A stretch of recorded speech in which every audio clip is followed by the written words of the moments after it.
മൂവാറ്റുപുഴ നിയോജക മണ്ഡലത്തിൽ നിന്നും ചരിത്ര ഭൂരിപക്ഷത്തിൽ വിജയിച്ച UDF സ്ഥാനാർത്ഥി മാത്യു കുഴൽനാടന് UDFന്റെ നേതൃത്വത്തിൽ മണിയംകുളം കവലയിൽ സ്വീകരണം നൽകി. നിരവധി UDF പ്രവർത്തകരാണ് സ്വീകരണ സമ്മേളനത്തിൽ പങ്കെടുത്തത്. മൂവാറ്റുപുഴയുടെ സമഗ്രമായ വികസനവുമായി മുന്നോട്ടു പോകുമെന്ന് മാത്യു കുഴൽനാടൻ MLA സ്വീകരണത്തിന് നന്ദി പറഞ്ഞുകൊണ്ട് പ്രസംഗിച്ചു.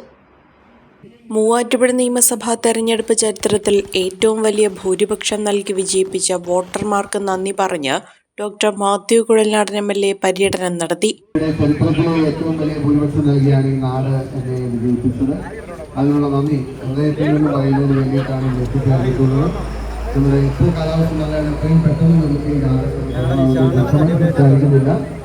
നന്ദി വാർത്തകളിലൂടെ പറയുന്നതിനപ്പുറത്തേക്ക് വരുന്ന 5 വർഷക്കാലം എന്നാൽ കഴിയുന്നത് പോലെ ആത്മാർത്ഥമായി ഈ നാടിനു വേണ്ടി പ്രവർത്തിച്ച് ഈ നാടിനുള്ള നന്ദി അർപ്പിക്കണമെന്നാണ് ഞാൻ ആഗ്രഹിക്കുന്നത്.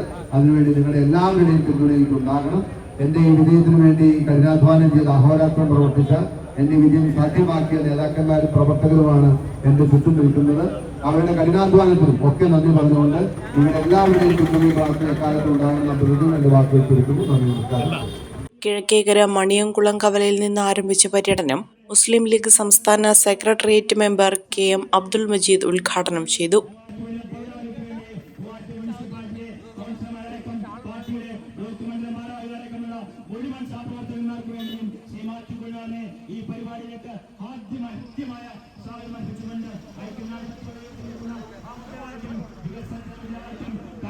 UDF മണ്ഡലം ചെയർമാൻ KA അബ്ദുൾ സലാം അധ്യക്ഷത വഹിച്ചു. KPCC secretary advocate KM Saleem, DCC general സെക്രട്ടറിമാരായ PP Eldhose, PS Saleem Haji, block Congress president Sabu John, Kerala Congress മണ്ഡലം president Jose Kuriakose, Muslim League town president Mustafa Kamal, UDF town chairman Kabeer Pookkadassery തുടങ്ങിയവർ പങ്കെടുത്തു. നഗരസഭയിലെ എല്ലാ വാർഡുകളിലും മാത്യു കുഴൽനാടൻ MLAക്ക് സ്വീകരണം നൽകി. അഹല്യയിലെ വിദഗ്ധരായ ഡോക്ടർമാരുടെ ചികിത്സ കൊണ്ട് എനിക്ക് എന്റെ കാഴ്ചശക്തി പൂർണ്ണമായും തിരിച്ചു കിട്ടി. ഇപ്പൊ എനിക്ക് ഈസിയായി വായിക്കാം.